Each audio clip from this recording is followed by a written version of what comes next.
Olá, estamos ao vivo aqui direto de São Roque, na análise política da semana do Partido da Causa Operária. E hoje a gente está numa análise política especial. O companheiro Rui Costa Pimenta, como foi anunciado na semana passada, ele está participando de um evento de denúncia do golpe de Estado na Holanda, em Amsterdã. E hoje a gente vai estar com os companheiros Rafael Dantas e Antônio Carlos apresentando essa análise política de hoje. Então, no decorrer da análise, eu vou dar outros recados. Tem várias novidades acontecendo neste sábado. Eu passo a voz agora, então, ao companheiro Antônio Carlos. Bom dia, companheiras e companheiros. Nós estamos aqui substituindo o companheiro Rui na análise política e eu vou procurar apresentar algumas questões sobre a situação nacional e, em seguida, o companheiro Rafael Dantas vai falar sobre a situação internacional. É uma semana bastante interessante, que apesar de não ter grandes eventos, grandes acontecimentos na situação nacional, mas tem uma série de fatos muito importantes que confirmam as análises que vêm sendo feitas aqui pelo Partido da Causa Operária e apresentadas pelo companheiro Rui.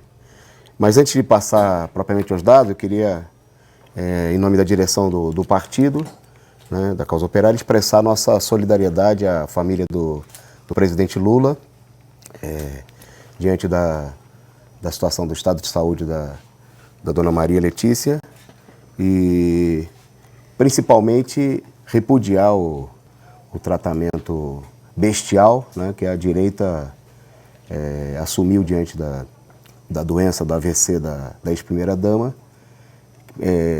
Muito claramente, inclusive destacado pelos médicos, provocado pelas próprias circunstâncias de extrema pressão, né, que a família do ex-presidente vem sofrendo nos últimos meses.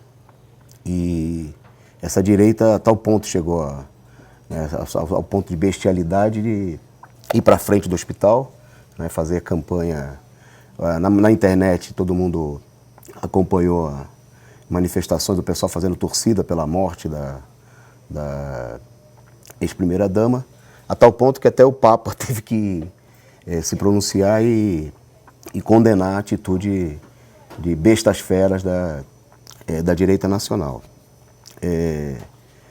Eu acho que a importância também, além de, obviamente, repudiar esse tipo de conduta animalesca, é o fato de entender que isso não é digamos assim, não é uma normalidade, simplesmente como algum pessoal fala, são sociopatas, né? São meia dúzia mas corresponde, num certo sentido, à política que nós temos, que a gente vê se desenvolvendo da direita no país, né?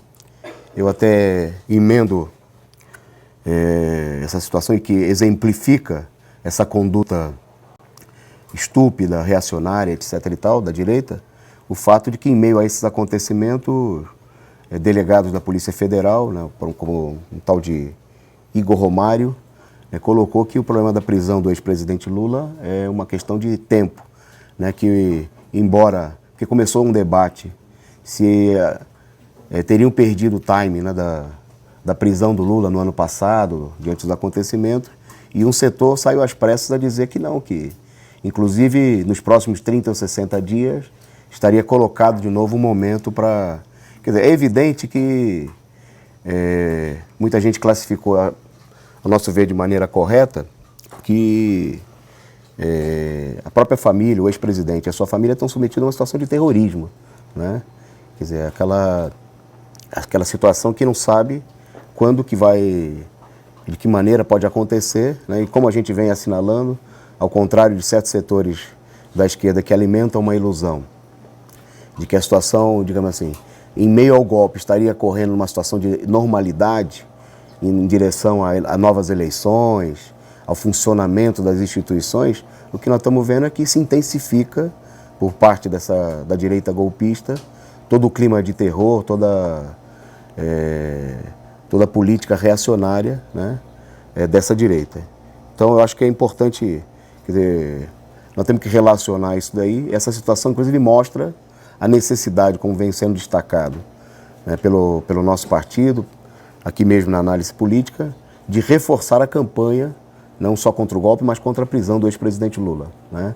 Eu acho que a maior solidariedade ativa que nós podemos prestar ao ex-presidente e à sua família nesse momento é intensificar a campanha, a constituição dos comitês de luta contra o golpe, né, para evidenciar que há uma... Nós vamos tratar desse problema aqui no final, mas que há uma tendência, há uma possibilidade de levantar um movimento contra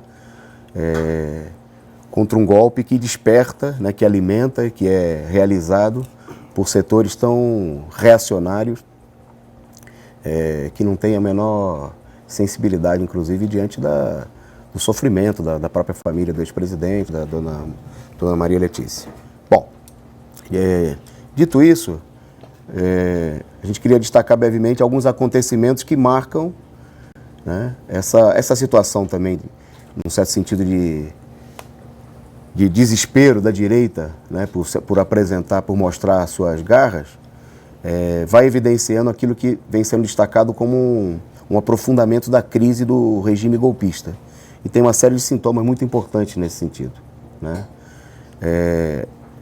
Muita gente procurou apresentar a vitória eleitoral da direita, né, nas eleições de outubro passado, em meio a um processo totalmente golpista, manipulado pela imprensa golpista, controlado, né, até o último com o principal partido da esquerda e toda a esquerda de conjunto colocado uma enorme defensiva, como sendo um avanço da direita, como sendo um negócio de que a direita havia triunfado, teria encontrado, inclusive, novos caminhos, né? Uma nova maneira de fazer política. Então, por exemplo, o prefeito de São Paulo, João Dória, foi apresentado como sendo uma demonstração da esperteza da direita. E nessa semana, eu acho que uma coisa importante é que foi assinalado desde o começo que essas vitórias eram vitórias de que, na realidade, também, por um lado, mostravam uma fraqueza da direita. Eles tinham uma vitória circunstancial, tiravam proveito de uma ofensiva, também da defensiva da esquerda, que não foi capaz de mobilizar os trabalhadores para se enfrentar também no terreno eleitoral, nem no terreno eleitoral, né? E a gente vê tem acontecimentos importantes que deixam claro essa situação. Um deles é em São Paulo, né, onde o governo João Dória começou a se enfrentar com uma enorme rejeição popular, né? Aparece, num primeiro momento, inclusive, com enfrentamento com certos setores da classe média. O prefeito, como parte dessa bestialidade que a gente destacou da direita, mandou apagar mais de 5.000 metros de grafitagens, né, feita por 490 artistas que foram, né, que realizaram um trabalho junto à última gestão do PT na prefeitura, né? E, por exemplo, só nas principais avenidas da cidade, na ligação norte e sul, fizeram murais com mais de 5.000 metros, né, de pinturas artísticas, que foi colocado, inclusive, como o maior trabalho desse tipo de todo mundo, né? E aí o governo, expressando as suas tendências reacionárias, fascistas, mandou pintar tudo de cinza, né? Começou uma onda de protesto, inclusive da parte dos artistas, né? Vários deles foram às ruas fazer grafitagens contra o governo do Dória, né? O governo Dória chegou a chamar um dos artistas para discutir um projeto de remendar e recuperar alguma parte e recolocar. O artista se recusou a fazer isso daí, dizendo que era uma agressão não só a todos os artistas, como a maioria da população de São Paulo. E agora o governo está anunciando que vai criar muros verdes, vai plantar, ele falou de uma unha de gato, né? Porque não existe coisa mais bonita, disse ele, no mundo do que unha de gato, né? Eu acho que é interessante que é sintomático, porque o Dória foi apresentado como um gênio da direita, né? Um elemento assim um elemento capaz, etc. e tal. Esse aí é o tamanho da genialidade, né? E eu acho que uma coisa interessante é que isso já deu lugar a toda uma reação, né? Manifestações, o pessoal, se você olha nas redes sociais, o pessoal está criando bloco carnavalesco, músicas de carnaval contra o governo. Ele está despertando, que eu acho que é uma coisa importante, que Os governos da direita, o que todo mundo procurou apresentar assim como sendo o suprassumo do ascenso da direita, de uma evolução direitista da população, com medidas tão limitadas. E aí a gente teria que destacar, não é só isso que o governo está fazendo, né? O governo, por exemplo, ele se dedicou nas primeiras semanas a expulsar ambulantes da Avenida Paulista, expulsar o pessoal da Cracolândia em São Paulo, com métodos fascistas de higienização da cidade, né? Estão fechando a distribuição de remédio nas farmácias dos postos públicos de São Paulo, e está se iniciando toda uma onda de mobilizações que eu acho que é uma coisa importante. Houve um primeiro ato essa semana, já no dia 25, ainda é pequeno, mas é uma expressão dessa tendência que precisa ser impulsionada. Um outro aspecto importante também dessa crise, que tem a ver com o desdobramento, digamos assim, das eleições do ano passado, é a situação no Rio de Janeiro, né? Que é uma situação da maior gravidade, que mostra muito bem que, como foi inclusive apresentado aqui na análise política, o fato de que o regime golpista está batendo cabeça com base na sua própria política, né? Está aprofundando a crise e está mostrando que ele não tem alternativa diante da situação. Então, essa semana se ultimaram aí os preparativos para um acordo, estão estabelecendo um acordo entre o governo federal e o governo do Rio de Janeiro em torno da dívida do Estado, né? E então, está se anunciando que o governo vai privatizar o serviço de água do Estado do Rio de Janeiro, a SEDAI, né? Quer dizer, é um esquema, uma demonstração, assim, a direita vai para uma profunda entrega, para uma situação vai se evidenciando cada vez mais através dos ataques aos trabalhadores, como a gente vê na questão da reforma trabalhista, da liquidação das aposentadorias, da reforma da Previdência. A política da direita que na realidade é uma política de entrega nacional, né? É a entrega do petróleo, é a entrega no estado de São Paulo, tem o processo de privatização da venda da água da reserva do aquífero Guarani para Nestlé, para Coca-Cola, né? É uma política de entrega que inclusive está gerando inquietações, declarações de setores da própria burguesia, de setores que se colocaram claramente contra um golpe, né? Isso vai abrindo uma crise, quer dizer, se estabelece uma crise por cima muito clara no regime golpista. Essa situação a gente vê também na crise colocada, a sequência dessa situação, na crise aberta com a morte, que, como foi destacado aqui, muito mais do que suspeita, né, do ministro do STF, Teori Zavascki. A discussão em torno da substituição tem gerado enorme polêmica, está criando uma dificuldade até para nomear quem vai cuidar vai relatar os casos da Lava Jato. Se abriu uma discussão sobre a proposta de nomear um ministro-presidente do TST, o Ives Granda, né?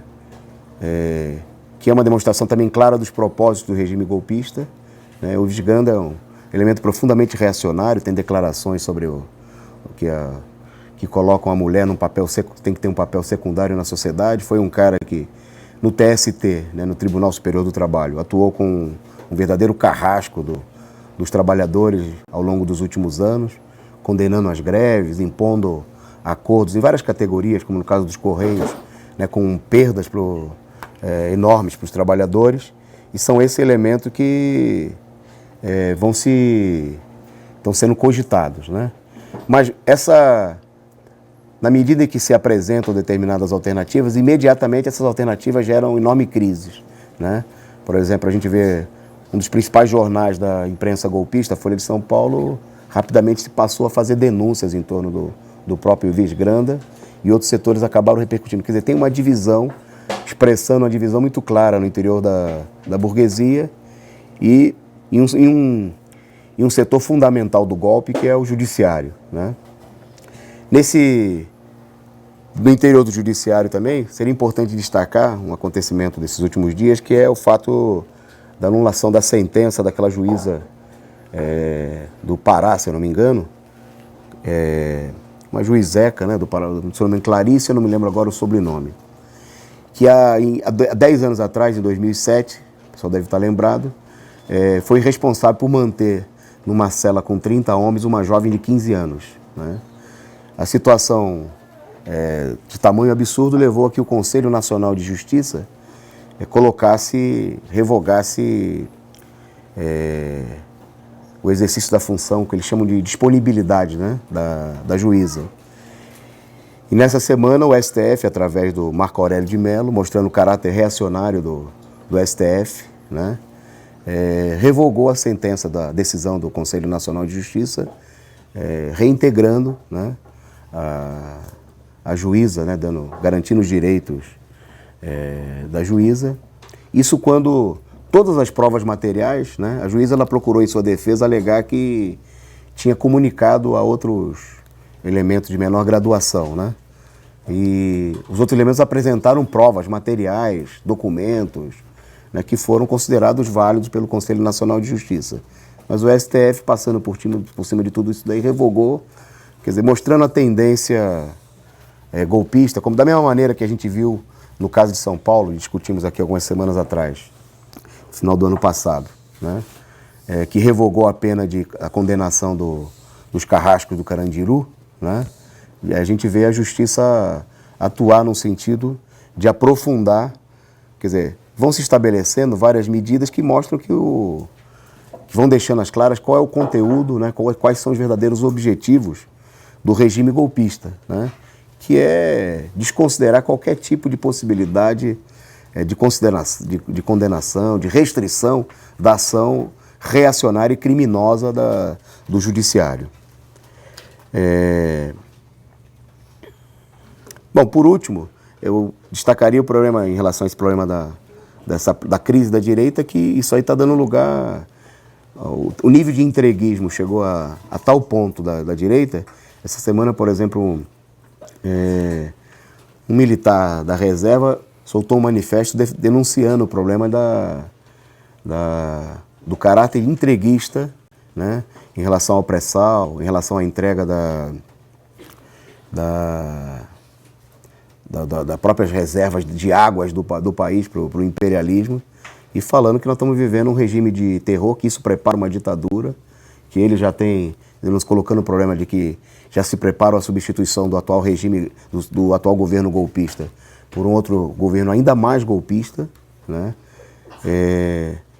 Houve uma enorme repercussão, quer dizer, entre os militares se estabelece uma discussão, mas acho que é importante destacar também que em todos esses setores golpistas, na imprensa, na justiça, entre os militares, no Congresso Nacional, se estabelece uma divisão, né? Quer dizer, há uma crise que eu acho que é importante porque coloca uma questão que nós vimos destacando, que abre uma possibilidade enorme para uma intervenção dos trabalhadores, da juventude, das organizações de luta contra o golpe, né? E eu acho que, e aí a segunda parte da nossa colocação é o fato das limitações, porque o companheiro Rui destacou na semana passada a importância de uma política independente para intervir nessa situação, né?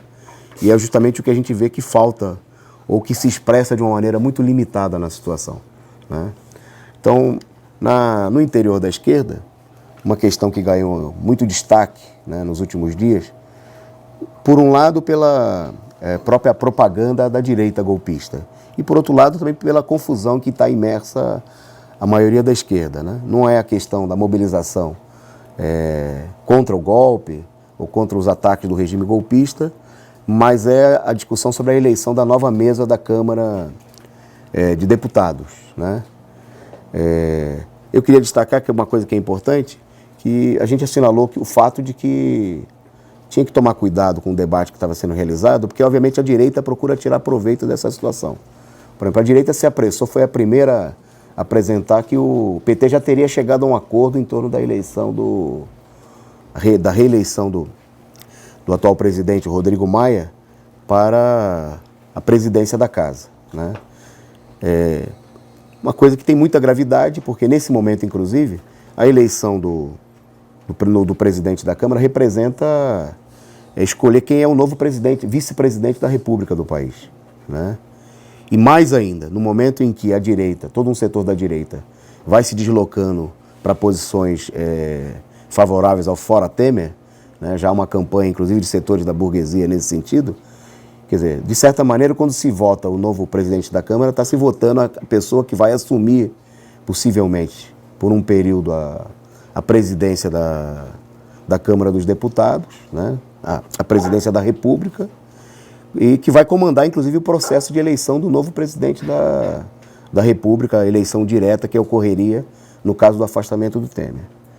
Então, obviamente que essa posição é uma posição, inclusive, que já foi assumida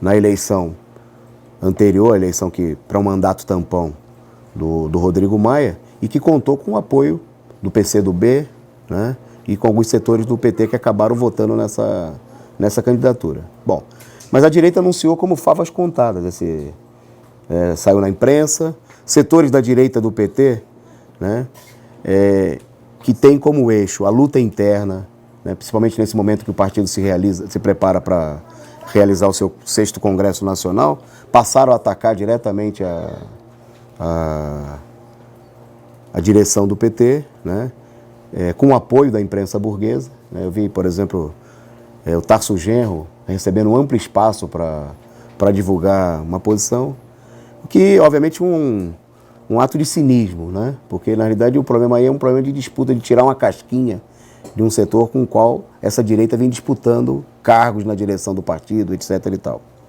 Mas ontem, por exemplo, a bancada do PT divulgou que, na verdade, eles estão diante de duas possibilidades, e que vão também pressionado, porque isso aí levou a uma enorme reação da base, de setores da base militante do PT, que protestaram pelo país afora. Tem campanhas de abaixo-assinado na internet, sou petista, não voto em golpista, etc. e tal. E a bancada do PT está anunciando que está discutindo duas possibilidades: o lançamento de um candidato próprio, se cogita aí a candidatura do deputado Paulo Teixeira, ou, né, que eles estão trabalhando, isso no caso de fracassar, que seria a primeira alternativa, teria sido a decisão da bancada, que é chegar a um acordo com o PDT e o PCdoB em torno do lançamento de uma candidatura própria, né? Eu acho que é importante que nesse debate aí muita gente entra na onda e analisa a situação simplesmente com base naquilo que fala a imprensa golpista, né? Como se essa imprensa não estivesse trabalhando a favor de uma determinada política, né? Que é promover isso por um lado, um enorme desgaste. Por outro lado, eu acho que é muito evidente que houve diante da possibilidade, né, de que o PT adotasse essa posição, houve uma rebelião nas bases do PT, né, muito claro em relação a esse problema de votar na candidatura do Rodrigo Maia, né. Eu acho que o mais importante dessa situação não é tanto analisar, inclusive de um ponto de vista moral, como faz a direita, né, falsa moral, né, esse problema, mas dizer o seguinte, que um problema que essa política está apontando é que todo um setor da esquerda não tem uma política alternativa diante da situação, como foi já destacado aqui. Não há uma política de luta contra o golpe, né? Esse problema se expressa não só no problema da eleição da Câmara dos Deputados, mas a gente vê isso no interior das organizações que estão, do movimento operário, do movimento popular, que estão paralisadas diante dessa situação, né? Onde predomina uma política que foi capitaneada pelo PCdoB, né? Que é uma política de defesa de eleições diretas, né, que não por coincidência é a mesma política do Ronaldo Caiado, e até nesse momento parece até o Fernando Henrique Cardoso vem, pelo menos de uma maneira dissimulada, apresentando a defesa de novas eleições, né? Quer dizer, uma política que não tem nada a ver com uma posição independente, né, daqueles que lutam contra o golpe, né, que é uma política que passa por cima da própria defesa do voto de 54 milhões e meio de trabalhadores, de eleitores, né, do povo brasileiro, que votaram e elegeram a presidente Dilma como mandatária chefe do executivo, né? E é uma política, e aí para encerrar, que se contrapõe inclusive a uma tendência que se expressa, que é levantar um movimento contra essa situação, né? Então, por último, eu destacaria, acho que um fato da maior importância da semana, é que se realizou no Rio de Janeiro, no dia 25, na sede do Sindicato dos Bancários, um dos sindicatos mais importantes daquela cidade, o mais importante da CUT no Rio de Janeiro, um ato semelhante ao que nós realizamos no dia 10 de janeiro último aqui em São Paulo, na sede da POESP, no auditório da POESP, também com mais de 200 pessoas. Então, desta feita, no Rio de Janeiro, mais de 100 pessoas se reuniram, discutiram a necessidade de formar comitês de luta contra o golpe e pela anulação do impeachment, né? Houve vários posicionamentos. Eu destaco duas coisas importantes da composição do ato. Primeiro, que cerca de 80% das presentes eram mulheres, expressando uma tendência, eram mulher e eu diria também, não sei mensurar, mas uma parcela enorme de ativistas do PT, né, companheiros da base e inclusive da direção do PT do Rio de Janeiro, né, que se posicionaram a favor dessa política, expressando uma tendência que a gente também na última semana se realizou uma atividade em Belo Horizonte que reuniu perto de 50 pessoas discutindo o problema de realização de atividades como esta que foram feitas em São Paulo e no Rio de Janeiro. Há uma tendência à generalização, né? Já há algum tempo funciona um comitê de luta contra o golpe em Brasília que tem realizado diversas atividades. Então, eu acho que um aspecto positivo é que essa tendência está mostrando que, em oposição à política confusa, capituladora, né, e sem perspectiva, que é a política de um setor da direita, né, de simplesmente limitar a disputa, digamos assim, se é que a gente pode chamar de disputa, com o regime golpista, a luta no interior das instituições do próprio regime golpista, como é o caso do Congresso Nacional, se expressa uma tendência a uma mobilização, né? Esse encontro do Rio de Janeiro, além de aprovar a criação de comitês, que já começaram a acontecer, né? Foram construídos comitês, por exemplo, de luta contra o golpe, pela anulação na área da educação, estão discutindo a formação em vários bairros, na Baixada Fluminense, e o pessoal aprovou uma política que foi discutido na semana passada na coordenação dos comitês, que é tomar como uma perspectiva importante, como um próximo passo dessa luta, o dia 8 de março, né? Fazendo do Dia Internacional de Luta das Mulheres um dia de mobilização contra o golpe, né, em defesa da anulação do impeachment e do mandato da ex-presidente Dilma Rousseff.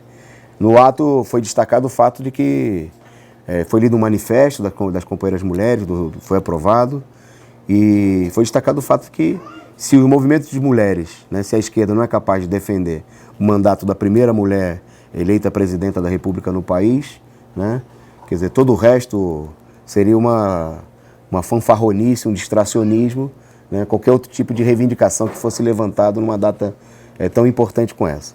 Eu acrescento o fato de que o maior congresso, como a gente já informou aqui, falou na semana passada, o Congresso dos Trabalhadores da Educação aprovou realizar assembleias de professores, né, de trabalhadores da educação no dia 8 de março, para deflagrar uma greve nacional a partir do dia 15, quer dizer, de maneira que o dia 8 de março vai assumir uma importância grande por apontar uma perspectiva de mobilizar e de apontar uma perspectiva concreta de luta, de mobilização nas ruas, de mobilização das mulheres, em torno da luta contra o golpe, né, e pela anulação do impeachment.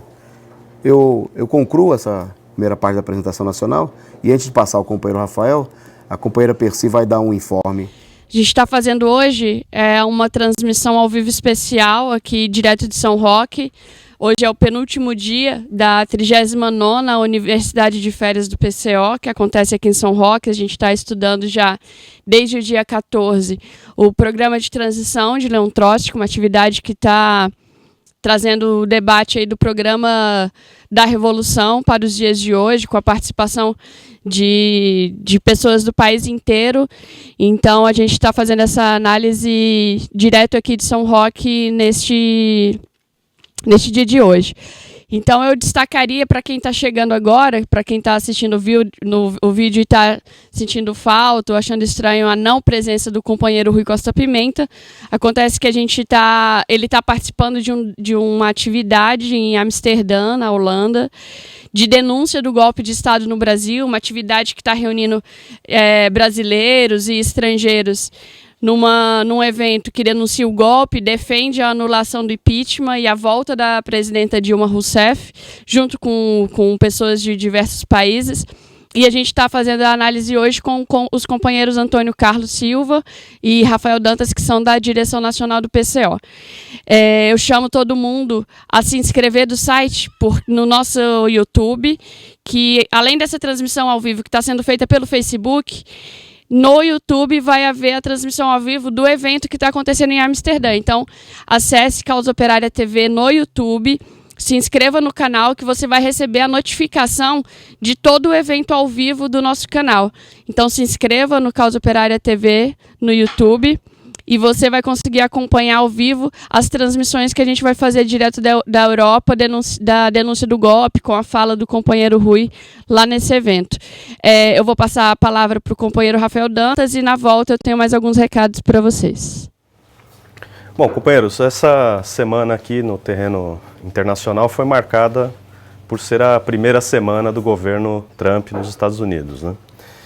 E ele certamente não decepcionou do ponto de vista da confusão que as suas medidas vêm criando. Vamos falar um pouquinho sobre isso daí.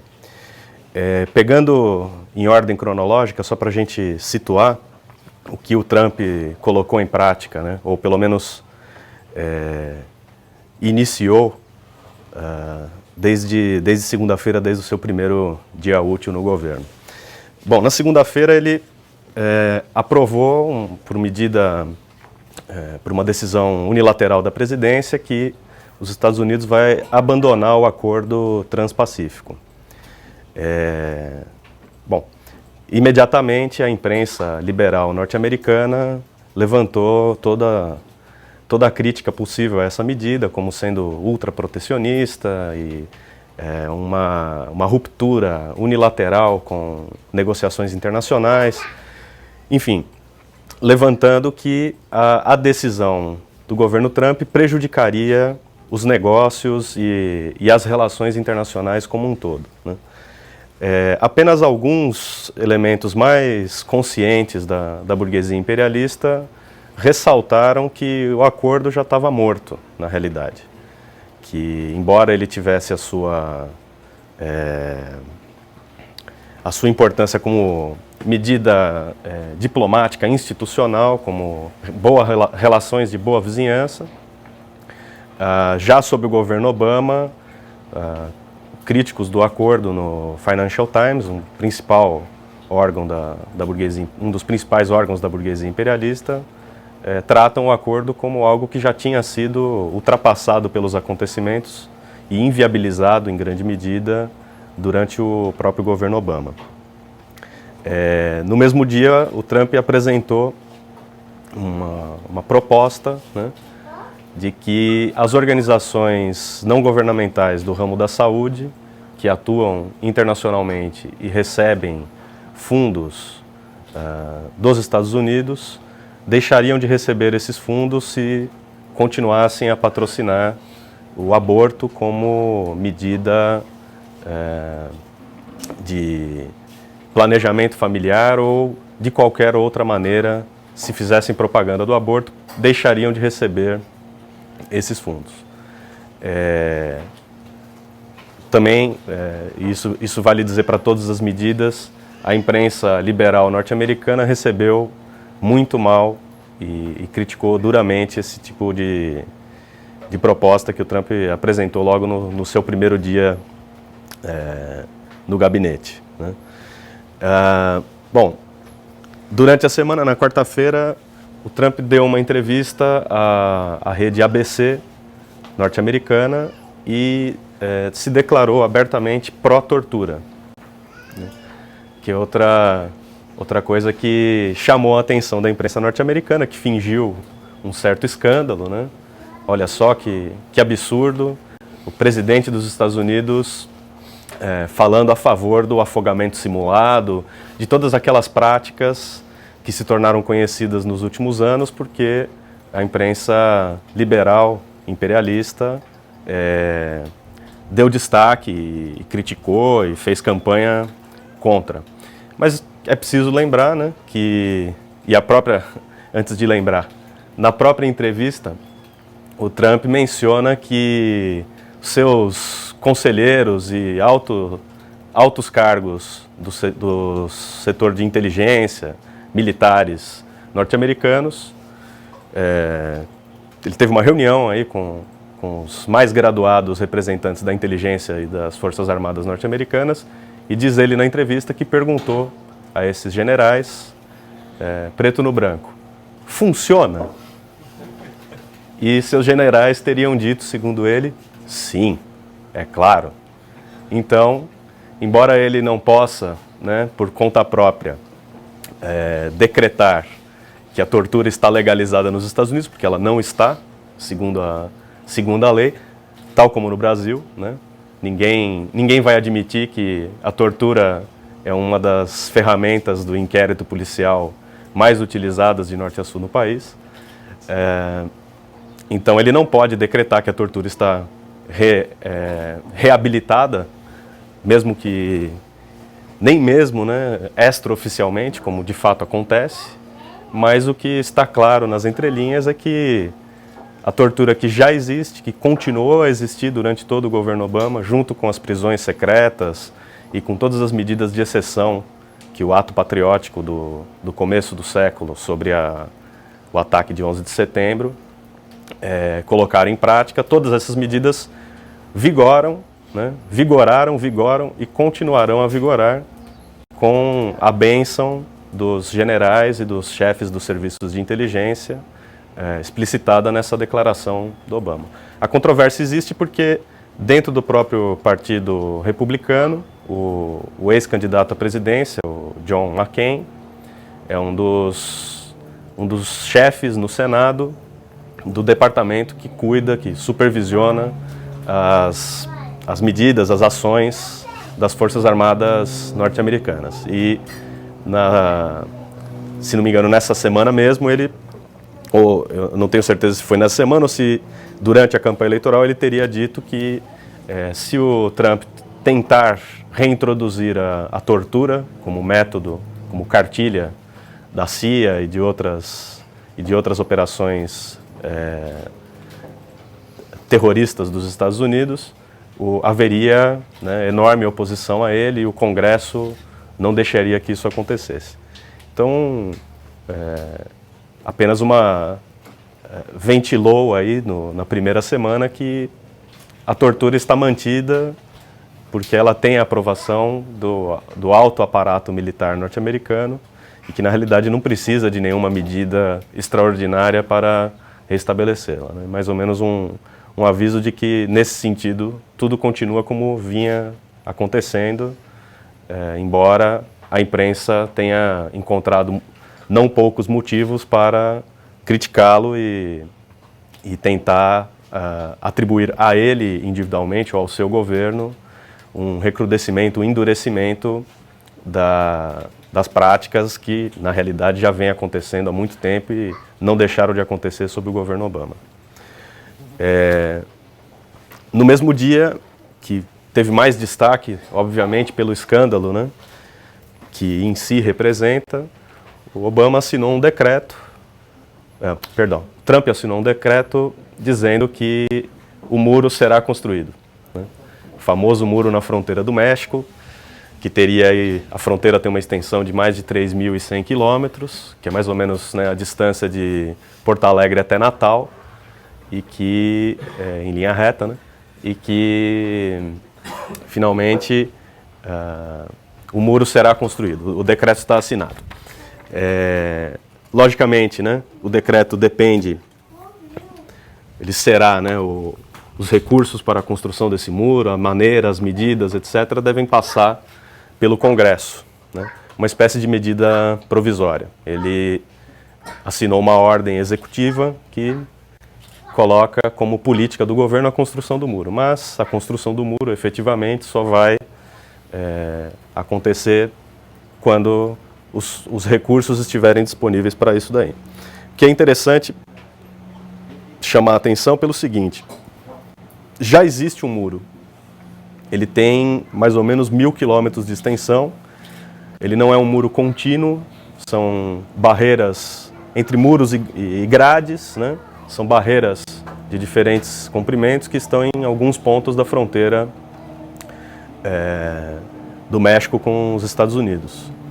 E não está claro ainda, os detalhes não foram colocados, se ele vai construir os quilômetros restantes ou se ele vai passar por cima do muro que já existe. Já se falou muito sobre a altura do muro, que, segundo a imprensa, varia de 9 a 16 metros de altura e de 1,5 a 5 metros de profundidade. Né? Essa semana até a Folha de São Paulo, que nesse sentido está reproduzindo a campanha da imprensa liberal imperialista contra o governo Trump, já apresentou lá todo um diagrama, como o muro poderia ser construído, seriam placas de concreto. Já falaram que a quantidade de concreto necessária para construir esse muro seria coisa de 360 mil piscinas olímpicas cheias de concreto. Enfim, a imprensa está discutindo, talvez até com maior afinco, com maior profundidade, como construir um muro que, de fato, depende de muito mais do que a discussão da imprensa para ser construído. Depende, inclusive, coloca em jogo, inclusive, a relação entre os Estados Unidos e o próprio governo mexicano. Durante a semana aconteceu aí um incidente diplomático em que, diante do anúncio do Trump de que o muro será construído, diante da sua ordem executiva, o presidente mexicano, que tinha agendado um encontro nos Estados Unidos, retirou-se do encontro e declarou que não iria aos Estados Unidos como retaliação à declaração feita por Trump. O presidente mexicano é o Enrique Peña Nieto, que é um dos responsáveis, o principal agente na venda da companhia petrolífera mexicana, Pemex. Quer dizer, um governo entreguista de um país que é a principal colônia norte-americana nesse sentido, que está tentando, na medida das suas poucas forças, oferecer alguma resistência à empreitada do governo Trump, que anunciou que o muro será construído e os mexicanos vão pagar por ele. A ordem é que os mexicanos, de alguma maneira, venham a financiar esse projeto, que pode custar, novamente, segundo a imprensa, porque o orçamento não está pronto ainda, algo entre 10 e 25 bilhões de dólares. Né? Algumas estimativas chegam até esse número de 25 bilhões de dólares para a construção do muro. E se discutem aí diversas maneiras pelas quais os mexicanos iriam financiar, com base em grande medida em rumores e documentos não oficiais que teriam circulado, que teriam aparecido durante a última semana. A mais chamativa de todas seria a taxação de 20% sobre os produtos importados do México, né? O que por si só coloca por terra o NAFTA, né? O acordo de comércio, de livre comércio na América do Norte, em que os produtos circulam aí com tarifa zero ou muito próxima de zero. Então, a ruptura estaria colocada por essa medida. Bom, como eu estava falando, outro acontecimento da quarta-feira foi a decisão do Trump de promover aí uma série de deportações e restrições à imigração nos Estados Unidos. Segundo a ordem presidencial, estaria suspensa a admissão de refugiados de pelo menos 7 países muçulmanos, né? O Irã, Sudão, Síria, Líbia, Somália, Iêmen e Iraque, não poderiam mais, os habitantes desse país não poderiam mais pedir refúgio, asilo nos Estados Unidos.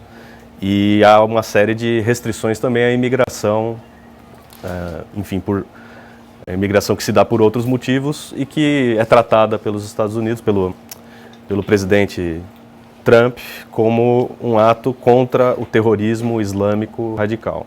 Quer dizer, fechar as fronteiras e aplicar aí aos poucos que poderiam passar por esse bloqueio um teste de fidelidade, né? Uma provinha e uma comprovação de que o islâmico, o muçulmano, o árabe que estiver indo aos Estados Unidos realmente ama a Constituição norte-americana, a liberdade, etc, etc.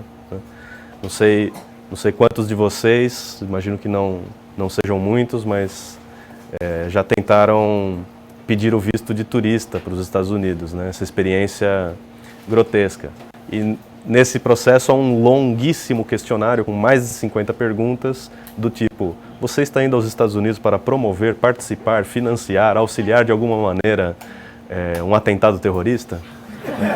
Que, como você sabe, né, você participou ou em algum momento auxiliou o tráfico de pessoas? Talvez. Você está envolvido com o tráfico de drogas de alguma maneira? Não sei de que maneira isso ajudaria mesmo, né? Pela sinceridade das pessoas, pela honestidade das pessoas que estão vivendo aí no crime, como é que isso auxiliaria o governo norte-americano a impedir a sua entrada, mas de todo modo. Bom, o Trump continuou ainda. Uma coisa interessante sobre o muro, né? Depois que o presidente mexicano anunciou que não iria aos Estados Unidos, não iria participar do encontro que estava programado, a imprensa retratou aí que o presidente mexicano e o Trump teriam tido uma conversa telefônica e concordaram em manter as negociações, em discutir detalhadamente esse processo e de não dar declarações públicas sobre o tema depois da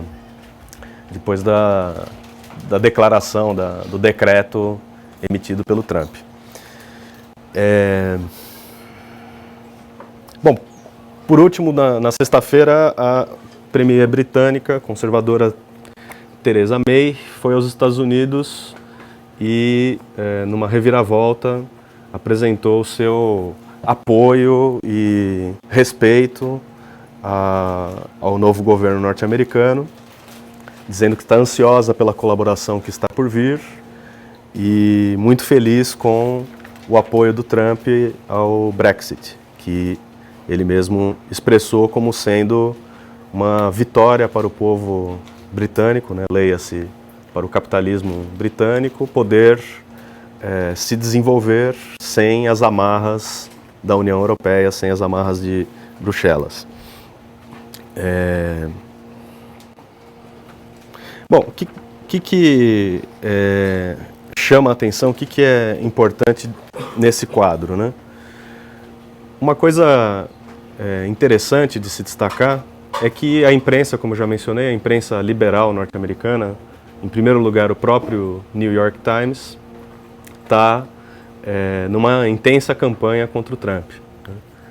E isso chama atenção porque é um elemento de confusão na compreensão do problema, do que realmente está por trás, do que realmente impulsiona esse desenvolvimento convulsivo da crise política norte-americana e mundial, né? Nós temos aí, você tem um governo, você tem uma figura como o Trump que reforça, né, a direita internacional e as tendências fascistas que já estão em pleno desenvolvimento na Europa, o estreitamento aí com o governo no Reino Unido indica uma abertura a esse desenvolvimento da direita, um sinal sólido, né, da disposição direitista, né, fascistoide do Trump. Isso daí não tem como, não há nenhuma confusão sobre isso daí. Mas é importante salientar que o núcleo fundamental do imperialismo está contra a política que ele está colocando. O tal governo paralelo norte-americano, que tem a sua, vamos dizer assim, que é impulsionado de fora do governo, por Wall Street, pelo complexo industrial militar, pelas indústrias do Vale do Silício, e que está dentro do Estado norte-americano, né? De maneira muito semelhante ao que a gente vê no Brasil, que a gente já denunciou várias vezes sobre o Brasil, que a direita controla o Estado mesmo não tendo o governo, né? Então, o Conselho Nacional de Segurança norte-americano, a junta dos chefes de Estado, quer dizer, o núcleo fundamental da direção do Exército, das Forças Armadas norte-americanas, o Departamento de Segurança Interna, o Banco Central, todos eles são controlados, né, segundo a política que se coloca em prática aí, são controlados de fora do governo pelas forças centrais, fundamentais do imperialismo norte-americano, o capital financeiro, né, as grandes indústrias monopolistas que têm um controle, têm um alcance mundial, são elas que efetivamente controlam o governo e isso tem que ser levado em consideração, né. O jornal Financial Times, já nessa semana, declarou que reitera, né, que esse jornal não apoia a política do Trump, ele considera que ela vai levar a uma América menos rica e menos desenvolvida e menos global, o que é uma perda do ponto de vista do imperialismo mundial, e que eles esperam, né, com o cinismo tradicional da imprensa britânica, eles esperam estar errados, que o futuro prove que o Trump está certo, mas que, por hora, eles estão contra as medidas e a política protecionista, a política que o Trump vem colocando em prática. Uma coisa interessante que acho que ilustra bem isso daí é o seguinte: todas essas medidas que foram anunciadas essa semana foram decretos executivos, algo semelhante às nossas medidas provisórias aqui, ou seja, um decreto presidencial. E são as medidas da primeira semana do governo Trump. O que não significa que isso vai entrar em prática e vai vigorar como lei, como norma, como uma mudança profunda nas relações dentro do Estado imperialista norte-americano.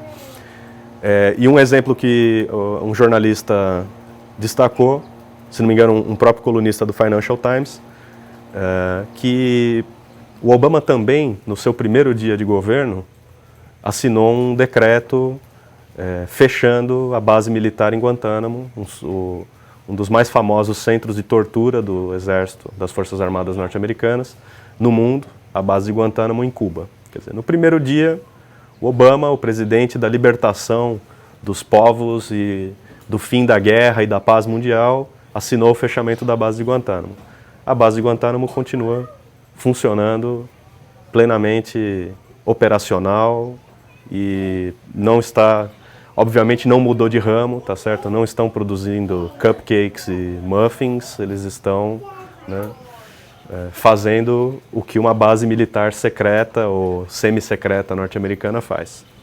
Então, a gente pode esperar que, da mesma maneira que o imperialismo, que o governo paralelo do grande capital sobre o Estado, sobre o governo norte-americano, da mesma maneira que eles mantiveram Guantánamo aberta e mantêm a política de tortura, de sequestro e etc., aplicada na repressão ao terrorismo, com muitas aspas ao terrorismo aí, da mesma maneira, nada é garantia de que as medidas do Trump vão vigorar como a norma, como a lei, e naturalmente não só porque ele necessitaria da aprovação do Congresso para tais medidas, mas porque ele não tem a aprovação fundamental, que é mais importante, do imperialismo, dos setores mais importantes do capital financeiro que controlam o governo,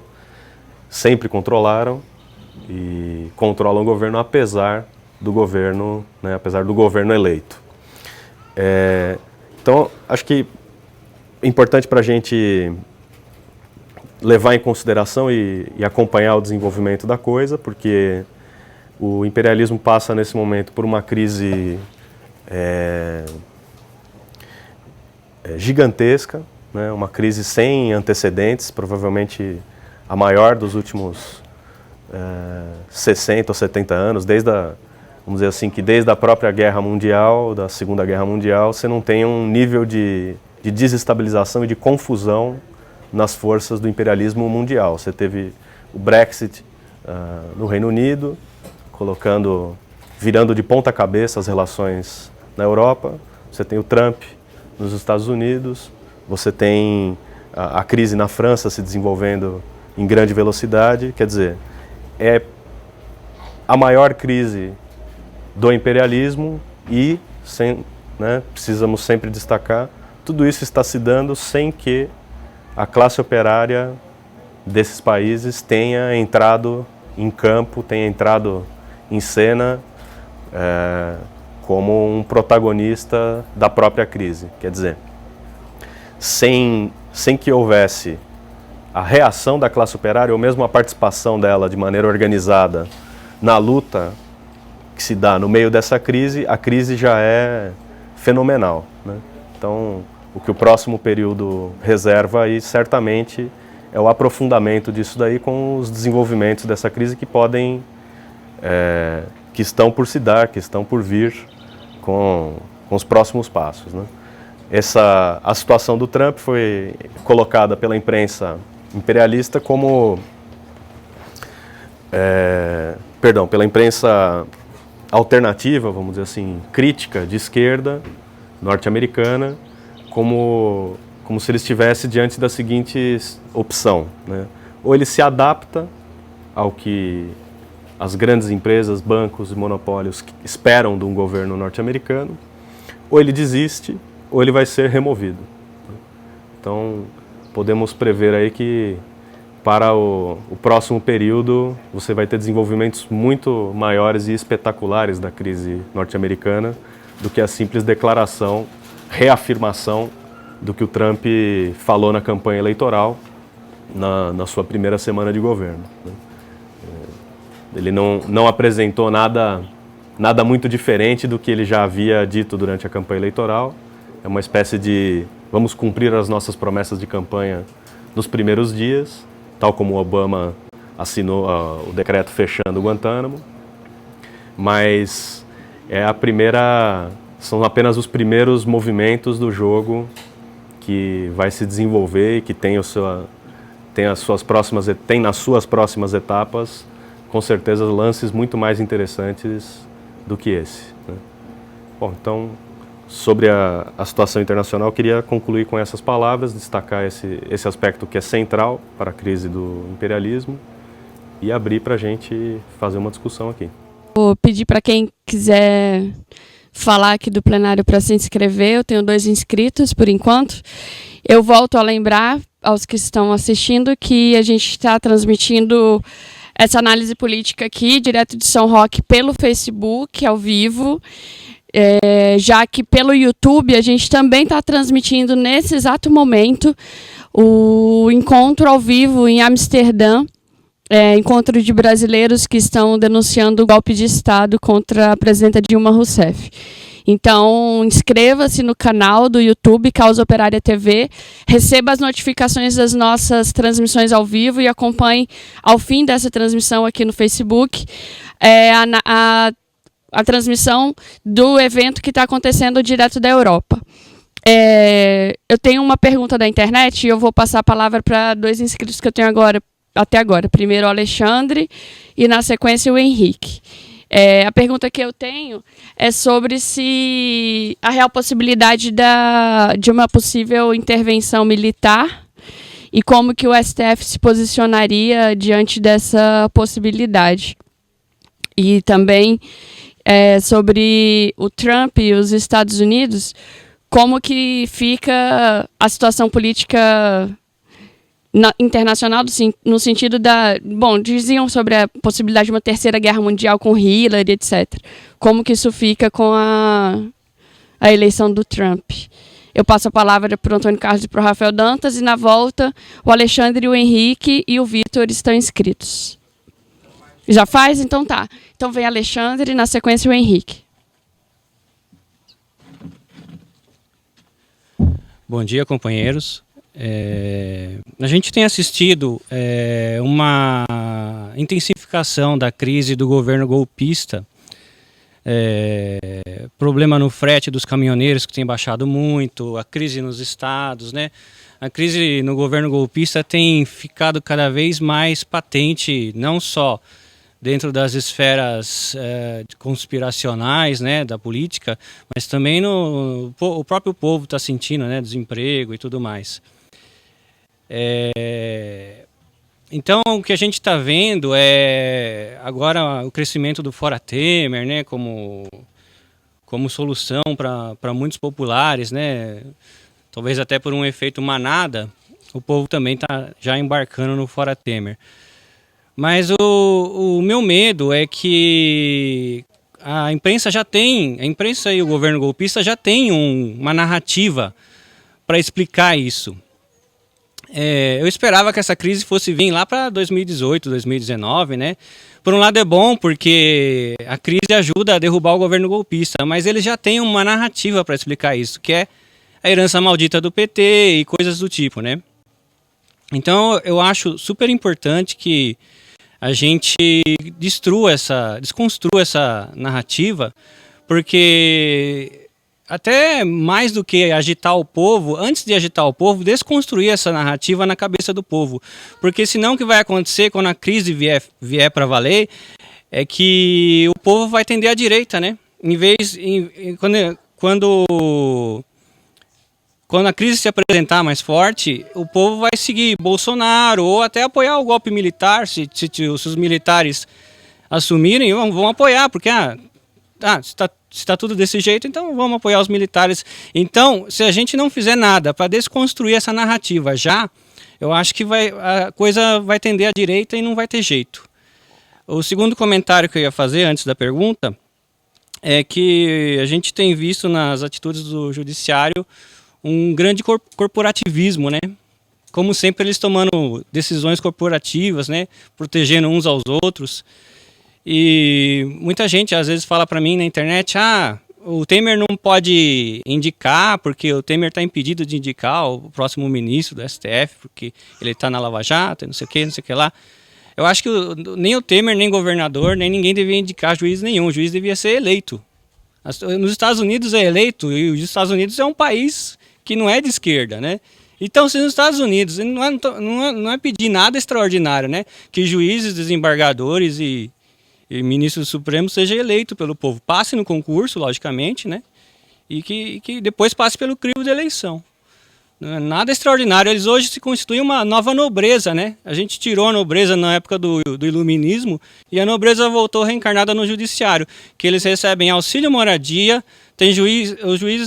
Muitos juízes ganham acima do teto do funcionalismo. Ouvi dizer que Moro ganha 70 mil e que tem desembargador ganhando 300 mil por mês. Então, não tem cabimento isso, né?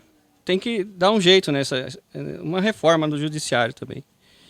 Bom, a pergunta que eu tenho é que o PCO constantemente reforça que a antecipação das eleições de 2018 não seriam solução para o golpe, né? Que a solução seria a volta da presidenta Dilma, que eu apoio, eu gostaria que ela voltasse também. Mas a minha pergunta é, se a antecipação da eleição de 2018, se eleições não são solução, então o que seria a solução? Porque a Dilma voltando, vamos supor que ela voltasse, ela vai ficar só até 2018. E novamente em 2018 nós vamos ter a volta da crise, porque a direita vai ganhar de novo uma nova eleição, dado o cenário que a gente tem. Então, o que seria a solução? A revolução? Será que o país está preparado? Existem condições hoje para uma revolução? Então eu gostaria que a mesa desse... Essa pergunta, na verdade, eu tinha preparado para o Rui, né? Mas fui pego de surpresa, né? Mas se a mesa conseguir responder. E, se possível, um comentário sobre o Brexit. Obrigado. Eu queria que vocês comentassem um pouco a relação dessa questão da crise com a eleição do Trump, e a crise internacional do imperialismo em geral, que essa semana a gente estava discutindo que apareceu uma notícia, que, se não me engano, acho que era, não sei se era o indicado do Pentágono, que foi o indicado do Trump, que ele anunciou que estaria disposto a negociar com o Putin uma resolução para a Síria, por exemplo.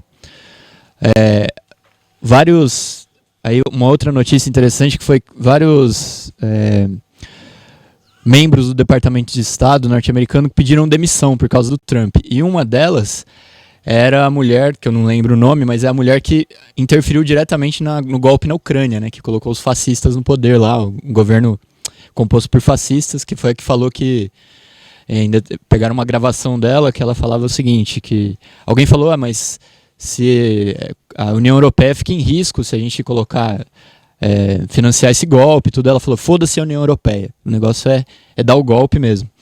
E essa mulher pediu demissão também, quer dizer, mostra bastante essa crise, né, da política anterior, do imperialismo. Não sei se é uma política anterior, a gente até numa discussão essa semana colocamos, será que o próprio imperialismo já viu que a situação está tão ruim que eles agora vão tentar de alguma maneira dar uma certa pilha para essa política nova, que seria uma nova política, que o Trump está iniciando, mas de qualquer maneira é uma crise geral na política anterior, né? Em como isso daí influencia no próprio golpe no Brasil, porque se os caras que estavam dando golpe por aí afora estão pedindo demissão, os principais jornais imperialistas estão atacando o Trump e tudo mais, dá pra gente chegar à conclusão, e a gente tem discutido isso, que o próprio governo golpista no Brasil vai ficar numa situação complicada, e como isso daí influi, né, no próprio movimento aqui no Brasil, nas questões em geral, né? A gente tem mais um inscrito. Fala de uma vez? Então vai. Vitor. Mais dois, na verdade. O Vitor e o Leon. Faz de tudo? Beleza. Vitor. Bom, então vou aproveitar que estou em São Paulo para fazer um monte de pergunta aqui, né? A primeira é sobre a questão da burguesia nacional. Queria que vocês falassem um pouco mais sobre a Odebrecht. Acabou de sair que a Odebrecht decidiu que vai pagar 500 milhões de multa que a Operação Lava Jato está exigindo, né? Então, a empresa está completamente destruída.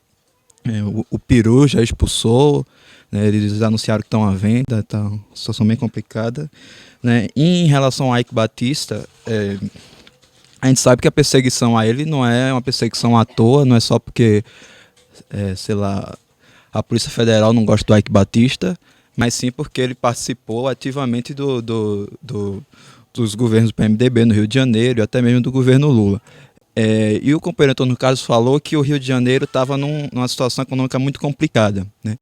Eu queria que, se possível, se houver uma relação coerente nesse sentido, que fosse feita a relação dessa perseguição da burguesia nacional no Rio de Janeiro, que talvez seja o estado mais afetado, que é o caso da perseguição ao Pisciani, ao Sérgio Cabral, ao Garotinho, ao Eike Batista, por aí vai, e a situação econômica no Rio de Janeiro, né? Deixa eu ver o que mais. Eu queria dar dois informes de Pernambuco, né? O primeiro é que a gente está vendo a nível nacional uma perseguição da direita ao carnaval, né? Acabou de sair que o estado de Cabo Santo Agostinho, que é um dos maiores, o município, que é um dos maiores do estado, acabou de cancelar o carnaval, né? Que tem um prefeito lá direitista do PSB.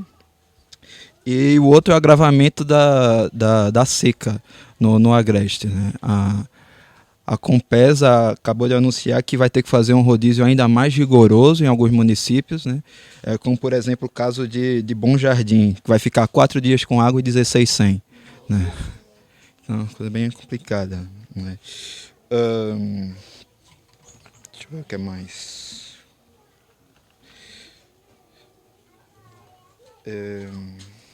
Outra questão que eu estava vendo, que teve um encontro da Coordenação Nacional do MST lá em Fortaleza, e eles saíram de lá com uma carta, né? E nessa carta os principais eixos de luta, digamos assim, deles, seriam as mudanças na Previdência e as mudanças na política agrária. Assim. Então, como se isso fosse a principal coisa para eles combaterem, né? Praticamente não falam na questão do golpe. O golpe é somente um dos itens da resolução que eles tiraram, né? Que eles falam que são solidários a todas as formas de luta e resistência contra o golpe, mas a única sugestão de luta que eles dão é participar no dia 8 e no dia 15 de março dos eventos puxados pela CNTE. E não menciona o que, a meu ver, que é o único movimento que está ativo, que é o da anulação do impeachment. Né? Queria que vocês comentassem essa questão do MST, se possível. E por fim, uma situação um pouco mais complicada de analisar é a questão dos presídios. Né? Que quando estourou as rebeliões nos presídios, no norte, a imprensa burguesa começou a falar bastante daquilo, nossa, como é desumano, os presídios, teve rebelião, não sei o quê. Mas a gente sabe que a burguesia não está nem aí se tem preso morrendo, né? Até porque são eles que colocam o pessoal lá dentro. Né? Mas, obviamente, era necessário falar daquilo, porque não tinha como você abafar, sei lá, acho que quase 100 mortos só na região amazônica. Mas, obviamente, eles utilizaram aquele momento para desviar para a política que eles queriam, né? De, em certa medida, incentivar o caos, caso necessário fosse uma intervenção militar, né? E também políticas direitistas, como construção de mais presídios, né? Combate ao crime organizado e tal. Né? Só que nos últimos dias, na última semana, por exemplo, o que acontece é que aconteceram alguns eventos semelhantes nos presídios, né? Talvez de porte não tão grande, mas a imprensa resolveu ignorar. Né? Por exemplo, Pernambuco teve uma rebelião, teve morte, inclusive, no Agreste, mas eu não vi Folha, não vi Estadão, não vi Globo sequer mencionando isso. Né? Teve uma rebelião em Bangu, se eu não me engano, e tudo bem, eles falaram, porque era um pouco difícil de você abafar, mas pelo menos a manchete do Globo ele destacava a questão da fuga. Né? Então, ao que parece, né, a situação nos presídios continua bastante tensa, né? Mas parece que tem todo um jogo da imprensa burguesa de tentar não incentivar novas rebeliões, porque se você continua mencionando que tem rebelião, você acaba incentivando outras rebeliões em outros estados. E quando ela tem que falar nos presídios agora, ela não cita nada que seja incendiário nesse sentido, mas apenas para denunciar como o sistema prisional não presta e tal, sem atacar o que realmente causa isso, né? Que é todo o aparato policial, o judiciário e assim por diante. Né? Então, se possível, eu queria uma análise dessa semana, como foi a cobertura da questão dos presídios. Né? E é isso. Não, tem uma questão sobre a questão dos presídios, que lá em Bauru teve uma rebelião também, só que não teve mortes. Teve 200 fugas, mas não morreu ninguém. Só que depois a cidade ficou deserta porque assim, espalhou um boato que eles estavam assaltando a cidade e fecharam tudo. Minha mãe foi lá e falou assim, a cidade está deserta. Bauru, como uma cidade comercial, totalmente deserta. E não teve mortes, né? Outra coisa também que eu vi no 247, que a Forbes prevê a queda do Temer e uma nova crise no Brasil. Eu achei engraçado esse termo aqui, prever, né? Não é muito bem prever, né? É só isso mesmo. É isso por enquanto.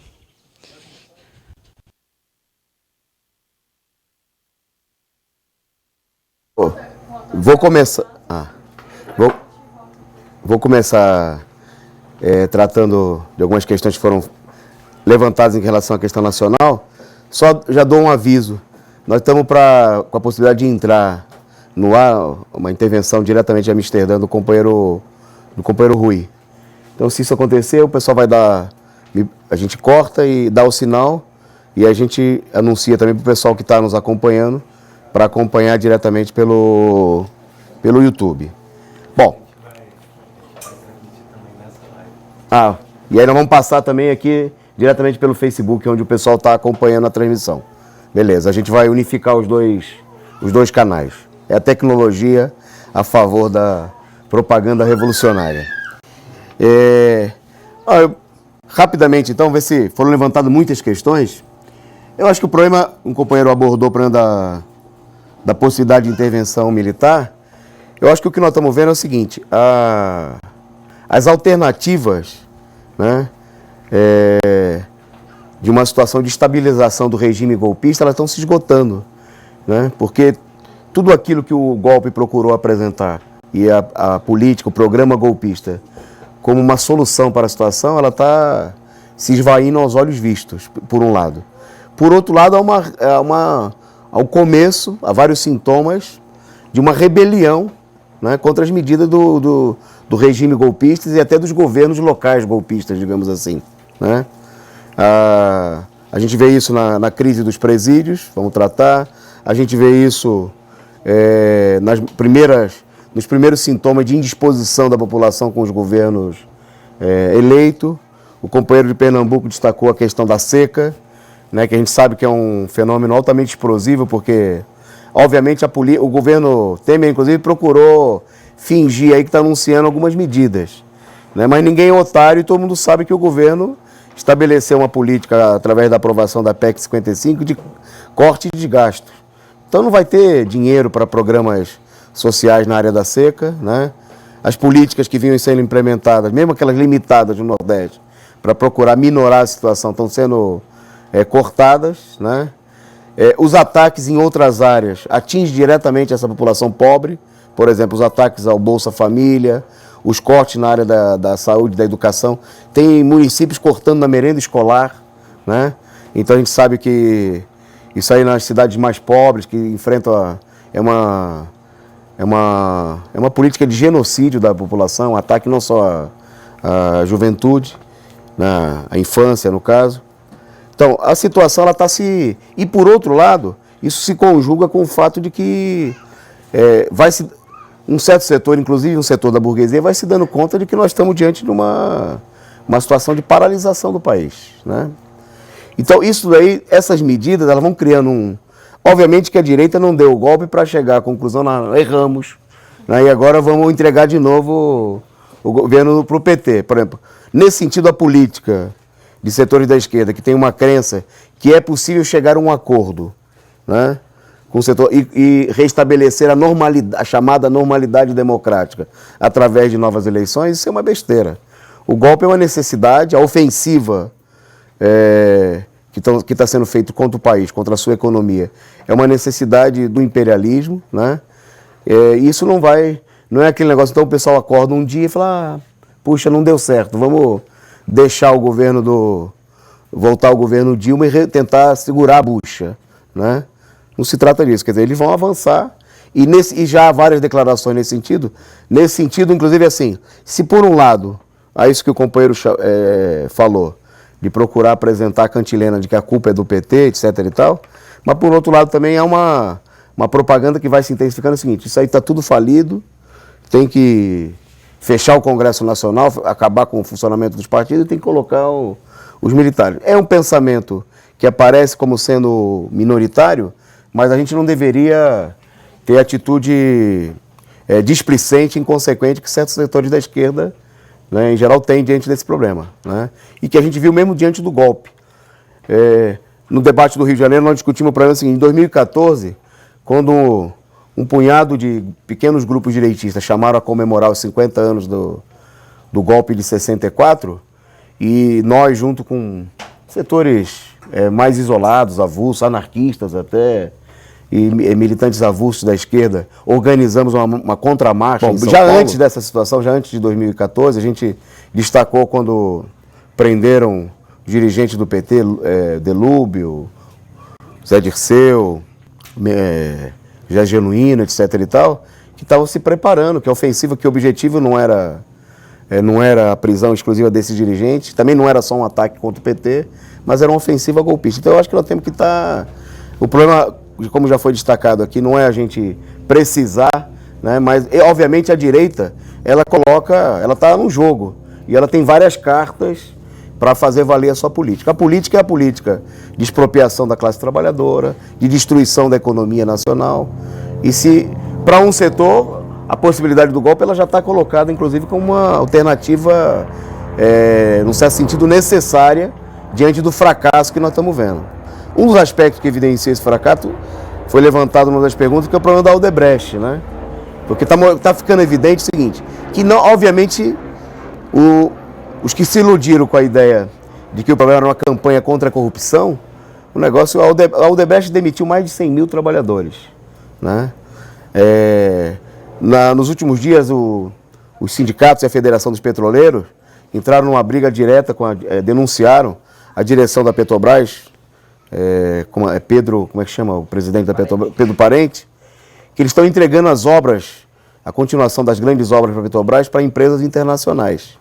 Porque é evidente que o objetivo do golpe era afastar as empresas nacionais, né, como a Odebrecht e outras que, acusadas de corrupção, né, vão sendo substituídas pelos golpistas por outras empresas provavelmente muito mais corruptas, né, do que a Odebrecht e as outras empreiteiras, né, se trata de uma conquista do mercado que está acontecendo em nível nacional e também internacional, né, porque a Odebrecht está sendo punida no mundo inteiro e outras empresas brasileiras, justamente para afastar, o imperialismo através dessa medida está afastando a concorrência das empresas.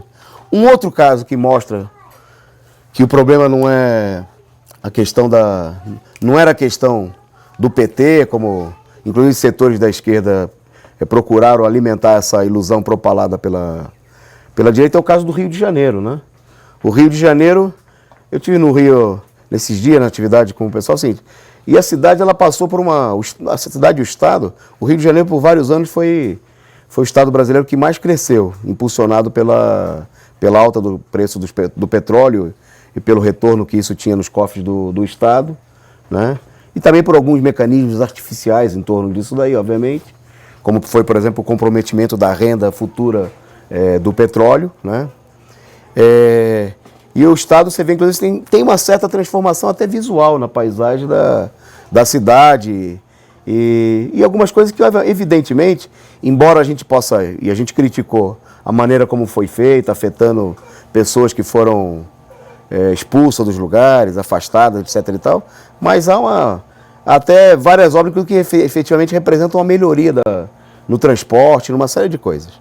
Que, obviamente, são obras capitalistas, foram feitas também para oferir lucros para as empresas que exploram esses negócios, como é o caso do VLT, etc. e tal. Mas o fato é o seguinte, que o Rio está sendo levado a uma situação de insolvência, né? Estão salários atrasando de toda uma parte do funcionalismo. A principal universidade do estadual, a UERJ, né, está sendo ameaçada, está sendo levada a uma situação de insolvência, evidenciando, inclusive, a política de ataque à educação de todos os governos golpistas, né, estão levando o Estado à falência e o Estado está fazendo falir a universidade, né? As obras estão paralisadas, o índice de desemprego, o Rio de Janeiro, que teve índice de crescimento quase semelhante ao da China, 11% ao ano, né? Agora vai enfrentar aqui um período, a situação da Grécia na pós-Olimpíada, né? É bem interessante, inclusive, essa semelhança, porque ela é efetiva. O Estado está sendo levado a uma situação de falência, de destruição, né? Vai obter, provavelmente, se já não está alcançando, um dos mais altos índices de desemprego do país, né? Estão estabelecendo um plano de demissão de servidores públicos, né? Então, o Rio de Janeiro, acho que é importante chamar a atenção, se a gente olhar em perspectiva, é o futuro do país, né? O futuro do Brasil. Eu acho que, inclusive, para aqueles setores que têm uma crença ilusória, por exemplo, na estabilidade, como os setores do funcionalismo público, o Rio de Janeiro mostra exatamente o que está colocado diante do golpe. Paralisar as empresas, demissões, quebra do Estado, né, para financiar o lucro de um punhado de banqueiros. Quer dizer, o governo, o acordo entre aspas, né, porque é uma camisa, é uma faca no pescoço que o governo federal está impondo ao governo do Rio de Janeiro, é uma dilapidação total do Estado, né, privatizar tudo, né? Privatizar serviço de água, de esgoto. Imagina a que nível vão chegar essas tarifas no Estado se isso aí efetivamente ocorrer. Então eu acho que esse é um problema. O problema, e aí eu junto esse problema com a pergunta do companheiro, né? O que fazer diante dessa... O problema é o seguinte, o problema é que nós estamos vendo que a política da esquerda nesse sentido, ela acompanha as posições as alternativas, a gente poderia dizer entre aspas, que a burguesia apresenta, né? Então, um setor da direita foi para uma posição abertamente golpista, né? Por exemplo, esse discurso de que a culpa é do PT, a gente vê de tudo é do PT, a gente vê na boca do PSTU, por exemplo, né, e de vários setores da esquerda, inclusive no interior do próprio PT, né? Hoje tem um artigo, não sei se de ontem, tem um artigo do Frei Beto, mas como ele é Frei, até mais ou menos natural, ele está propondo que o pessoal tem que fazer autocrítica, né? Bater no peito, provavelmente, pedir perdão, ficar de joelho, né? Quer dizer, todo um setor da esquerda, a gente vê isso no movimento operário, coloca que o problema é que o PT precisaria se ajoelhar e reconhecer que a culpa de tudo foi da Dilma em primeiro lugar, né? Muito secundariamente do Lula, né? E do conjunto do partido. É uma política de capitulação total, né? E uma política que facilita, inclusive, as coisas para a direita, né? Porque na medida que o PT fique de joelhos para pedir perdão pelo que aconteceu, isso aí coloca de fora da situação a possibilidade de que o partido, que é o maior partido da esquerda, seja um elemento importante para impulsionar uma mobilização,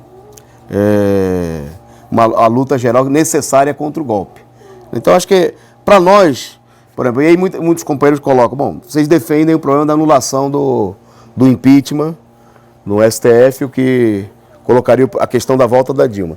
Então, nós já explicamos o seguinte, que as reivindicações, de um ponto de vista, elas têm um caráter, o aspecto mais importante é que elas sirvam como um instrumento, uma ferramenta para mobilizar, promover uma mobilização popular, porque essa é a questão decisiva, né? Porque nós também não tínhamos nenhuma crença que o Congresso Nacional da direita fosse derrotar o impeachment, mas nós apoiamos, impulsionamos, participamos, como muitos setores organizados no movimento operário e popular, da luta contra o golpe pela rejeição do impeachment no Congresso. Mas aquilo ali a gente sabia que era um passo. Nesse momento também, a mobilização que se realiza em torno da questão da anulação do impeachment tem um duplo caráter. Primeiro, desmascarar, esclarecer o caráter reacionário, né, o caráter fraudulento do golpe, né, que foi feito do impeachment aprovado sem nenhum crime, né, como disse o companheiro Rui, na realidade passaram um atestado de idoneidade para a presidente Dilma, porque ela foi afastada sem que fosse provado nem que ela tivesse roubado nenhum grampo, né, do governo, e assim mesmo foi afastada, claro, na transgressão, inclusive, da lei, de todo do rito processual, etc, etc. Então, mas o aspecto fundamental é o problema da mobilização, né? Pressionado pela direita, a esquerda não vê a possibilidade de realizar uma verdadeira mobilização. Mas, no país vão acontecendo vários fatos que mostram que essa tendência ela vai se tornando uma coisa efervescente, num certo sentido. Veja o caso que foi destacado aqui dos presídios, né? A multiplicação de acontecimentos, além dos massacres aí que já levaram à morte mais de 130 pessoas, né, trabalhadores, né, em sua maioria negros, jovens, né, pessoas que estão, a maioria delas inclusive presas sem nenhum tipo de condenação. Nós estamos vendo que está se estabelecendo nos presídios uma rebelião nacional. Que essa rebelião, ela inclusive está ultrapassando os muros do presídio, como a gente viu no Rio Grande do Norte, né, e ganhando as ruas. Que isso aí está gerando uma política de confusão e de medo, como o companheiro destacou em Bauru, entre a própria população. Diante dessa questão, a esquerda, primeiro que a maioria da esquerda não fala absolutamente nada, né? É como se essas pessoas assassinadas, massacradas no presídio não fossem seres humanos, né, e membros da classe trabalhadora. É como se fossem baratas que foram, porque a direita trata como se fossem baratas. É como se o pessoal tivesse jogado inseticida, né, num determinado local e matado insetos. E a esquerda se cala. Não há Para a esquerda, inclusive, esse não é um assunto relevante, né? A direita a gente vê o seguinte, a gente viu na semana passada, supostamente uma bala perdida matou uma criança, se eu não me engano, no Rio de Janeiro, não lembro agora o estado, mas uma filha de um policial, né, que estava num restaurante brincando, e aí, numa troca de balas, né, a gente sabe como é que é isso, na maioria das vezes são balas, as balas perdidas são balas da polícia, né, matou a filha de um policial que estava brincando num restaurante, num playground, né, menino com uma criança, ele parece de 5 anos. O pessoal fez o maior escarcéu em torno do acontecimento, né, e agora, morrem aí dezenas e até centenas de pessoas nos presídios, porque os números reais a gente nem vai ficar sabendo, né? Porque tem muita gente que está presa, como não tem vivos para reivindicar os mortos, o pessoal pode jogar na vala que ninguém vai contabilizar. A gente sabe como é que é feita a contabilização desses casos. Então, e a esquerda, para isso não... Mas isso daí, independentemente da vontade da paralisia da esquerda, provoca uma comoção, uma rebelião. É necessário apresentar um programa, né? Como o companheiro falou no caso da Justiça, que tem que se colocar o problema da eleição direta do juiz, a destituição dos mandatos, a revogabilidade dos mandatos do judiciário, não só dos juízes, né? Mas também dos procuradores, né? Acabar com... Não aposentar. Não criar... Estabelecer um verdadeiro controle popular, né? Porque o judiciário é o poder mais reacionário sem nenhum controle, né, nenhum controle popular, né? Você tem, nos outros poderes, você tem um controle limitado através do processo eleitoral, né, que precisaria ser aprofundado, precisaria ser modificado. Mas no judiciário não há nenhum tipo de controle, é um poder imperial, como o companheiro falou, é como se fosse uma nobreza, né, que eles consideram que estão acima do bem e do mal, da lei, inclusive, né, como nós estamos vendo em vários casos. Então, é necessário impulsionar e organizar essa tendência à mobilização, né? Por exemplo, nos comitês, nós estamos discutindo, o companheiro também de Pernambuco levantou a questão do carnaval, né? Veja que a direita, na sua sanha reacionária, eles estão cancelando o carnaval em várias cidades, inclusive algumas cidades tradicionais. Foi falado aí em Pernambuco, aqui em São Paulo, em São Luís de Pará, como é que chama? São Luís de Paraitinga, que tinha um carnaval que começou a ficar bastante popular, com a alegação de que não tem recursos em centenas de cidades do país, porque isso aí, tudo que diz respeito, para essa é a maior festa popular do país, né? E tudo aquilo que diz respeito ao povo tem que ser eliminado, né? Tem que ser pisoteado. Nós temos, o problema é dar a toda esse tipo de manifestação de contrariedade que essa situação vai gerando, um caráter unificado, né? Por exemplo, nós estamos organizando aí mobilizações no carnaval, vamos fazer festa no Rio de Janeiro e aqui em São Paulo, está se organizando intervenções em blocos populares. Acho que a esquerda tem que sair à luta também, inclusive no carnaval, né? No 8 de março. E para organizar toda essa rebelião é necessário construir os comitês de luta contra o golpe, né? É necessário intensificar o trabalho de propaganda junto à classe operária, né? É necessário ir às fábricas, aos locais de concentração, a essas cidades pobres, onde a população tende a se rebelar diante da seca, diante do agravamento da situação de miséria, e organizar um movimento de luta, que, obviamente, não pode se limitar a esperar pelas eleições, né? Seja numa mudança, por exemplo, que tenta se vender a ilusão, para uma crítica que é feita ao movimento pela anulação do impeachment, é que seria uma proposta irrealizável. Mas os que criticam essa proposta como sendo irrealizável, né, dizem que é um delírio do PCO, dos companheiros do PT que defendem essa posição, eles estão apoiando a política de que fazer com que a gente deveria acreditar que o Congresso Nacional vai aprovar uma PEC, né, um projeto de emenda constitucional, para antecipar as eleições. Quer dizer, o Congresso que derrubou a Dilma, totalmente dominado pela direita, né, assediado pelo imperialismo, etc. e tal, iria aprovar novas eleições e, mais ainda, diante da ameaça cada vez mais presente da prisão do Lula, da intensificação dos ataques à esquerda, vai permitir que o Lula participe das eleições e ganhe as eleições. É como acreditar em coelhinho da Páscoa e, sei lá, coisa do cegonha, coisa do gênero, né? É uma ilusão. O problema é impulsionar uma mobilização, o que tem que ser feito de forma independente, tendências como essa, aproveitar todos os espaços, seja a intervenção, da intervenção no Carnaval, no 8 de março, as greves, com a perspectiva, obviamente que a questão decisiva é a mobilização dos trabalhadores, e particularmente da classe operária, né, que está se dando conta cada vez mais de que, por exemplo, só na construção civil se estima aí que tenha mais de 200 mil demissões em todo o país. Né? Você tem setores operários sendo diretamente ameaçados, nós vamos ver uma intensificação das demissões. É preciso levantar um movimento, né? Inclusive com as palavras de ódio, com as reivindicações do programa de transição que nós discutimos nessa universidade de férias que nós estamos encerrando, que é o problema da redução da jornada, né? Da divisão das horas de trabalho entre todos os operários para permitir combater efetivamente o desemprego. O desemprego é um câncer para a classe operária, então é necessário levantar o problema da escala móvel das horas de trabalho, né? Assim como é necessário levantar o problema da recomposição salarial, porque todo mundo está vendo, né? Os salários estão congelados em vários casos.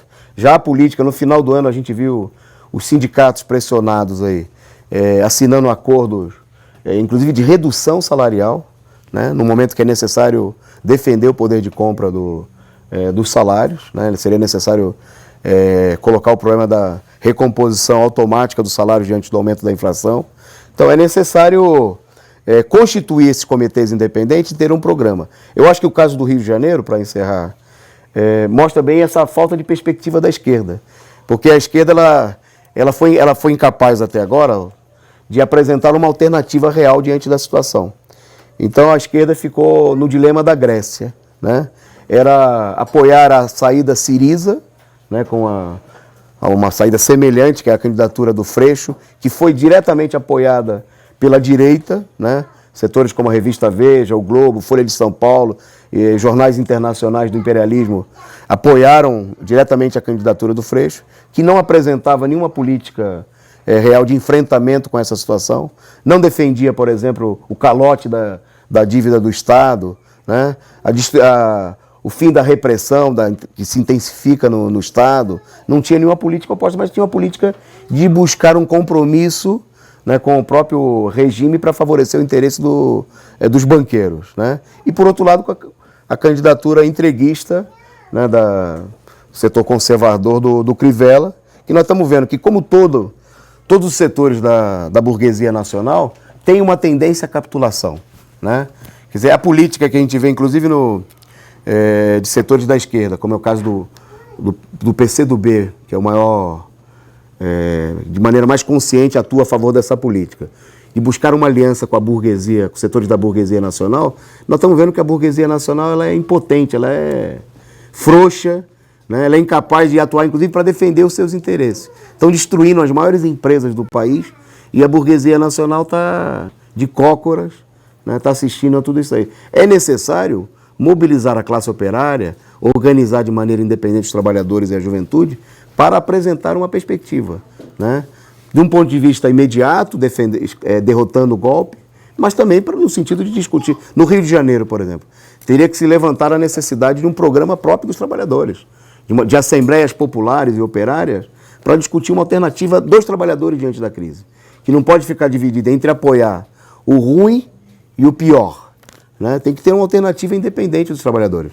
A gente vê que a falência dos partidos de esquerda no Rio de Janeiro, a falta de uma alternativa real, independente dos trabalhadores, coloca o Estado, o povo do Rio de Janeiro, o segundo estado mais rico e mais importante do país, numa situação... Essa é a tendência também para o país. Se os trabalhadores não forem capazes, né, através de avançarem na sua organização e abrir uma perspectiva própria, nós vamos para a situação de crise generalizada do Rio de Janeiro. Bom, basicamente esse problema do Brexit, né? Está colocado aí o problema, o que está em questão é a vontade, se o Estado, se o imperialismo britânico vai conseguir passar por cima da vontade expressa no referendo, da vontade popular expressa no referendo. E há toda uma luta interna sobre isso nesse momento, né? A Suprema Corte está discutindo uma medida para subordinar a decisão do referendo à aprovação do parlamento. Ao mesmo tempo que você tem aí a indicação, né, de que no parlamento os deputados seriam majoritariamente favoráveis à ruptura com a União Europeia, se eles são tão favoráveis assim, está todo mundo de acordo, por que submeter o referendo à votação no parlamento? Né? Então essas questões se colocam como um elemento de crise, uma coisa que ainda está se processando no interior do regime e que, como a gente já viu, está diretamente ligada à crise entre os países imperialistas, o que coloca o segundo problema, uma terceira guerra mundial. Bom, a possibilidade de uma nova guerra mundial foi colocada pela última guerra mundial, né? O final da guerra deixou em campo todas as condições que você precisaria para travar uma terceira guerra, inclusive os desenvolvimentos posteriores, né? Todo o desenvolvimento das armas nucleares, todo o perigo, né, das novas e modernas técnicas militares que estão se produzindo desde então com uma finalidade, né? Você não constrói uma máquina de fazer nada, né? Você constrói uma máquina que produz algo, que produz a morte e, finalmente, isso tem que ser colocado em prática de alguma maneira. Então, o próprio capitalismo deixou em aberto a questão, né, pelas suas próprias contradições. Agora, tudo bem, você poderia dizer isso daí, inclusive, de um ponto de vista teórico, sem errar, né? Vivemos numa época de guerras e revoluções, então, tanto uma guerra quanto uma revolução estão colocadas como uma possibilidade teórica, como um desfecho teórico. E se a gente apreciar a história da humanidade, a gente vai ver que, muito provavelmente, uma revolução saia de dentro de uma guerra, como aconteceu com as duas guerras mundiais. Agora, é importante frisar, entender isso daí, que também uma guerra acontece, né? O que é uma guerra? São quando dois ou mais exércitos entram em conflito entre si. Agora, o mundo vem vendo já há muitos e muitos anos guerras em que só um exército entra em campo. E do outro lado você tem algo que nem se pode chamar de um exército. É o que aconteceu no Iraque, no Afeganistão, é o massacre da população mais pobre e oprimida pelos exércitos invasores, imperialistas que se juntam, né? Os Estados Unidos, a Grã-Bretanha, a Alemanha, a França, as principais potências se juntaram para subjugar o Iraque, o Afeganistão, o Oriente Médio de conjunto. Então a guerra de que a gente está falando aqui dependeria de um acirramento do conflito entre os países imperialistas, né?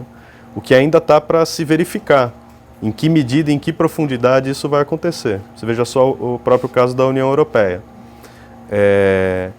Há aí um descontentamento que vai desde da Grécia, que obviamente foi esfolada pela União Europeia, até a França, que é um dos esfoladores, contra a dominação alemã, a dominação do imperialismo alemão no panorama estabelecido na União Europeia nas últimas décadas.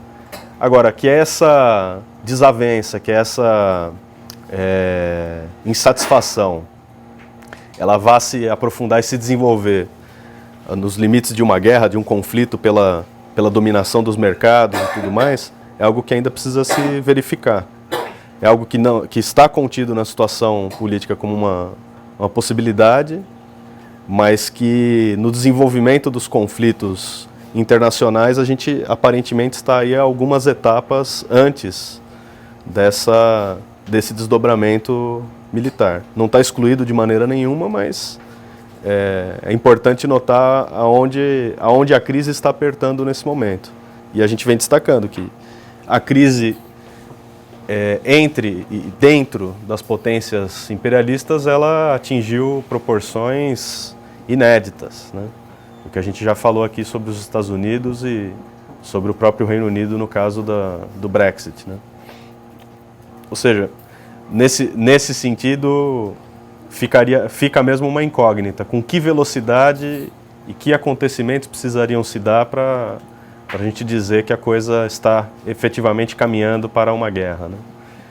Embora, né, não podemos deixar de levar em consideração que o mundo, desde a Segunda Guerra e provavelmente algum tempo já antes disso, vive um estado de crise quase permanente. E os conflitos militares, desse tipo de conflito, né, de paz, justiça e amor, em que os Estados Unidos invadem um país que praticamente não tem como se defender, esses daí são frequentes, né, em todos os cantos. Então,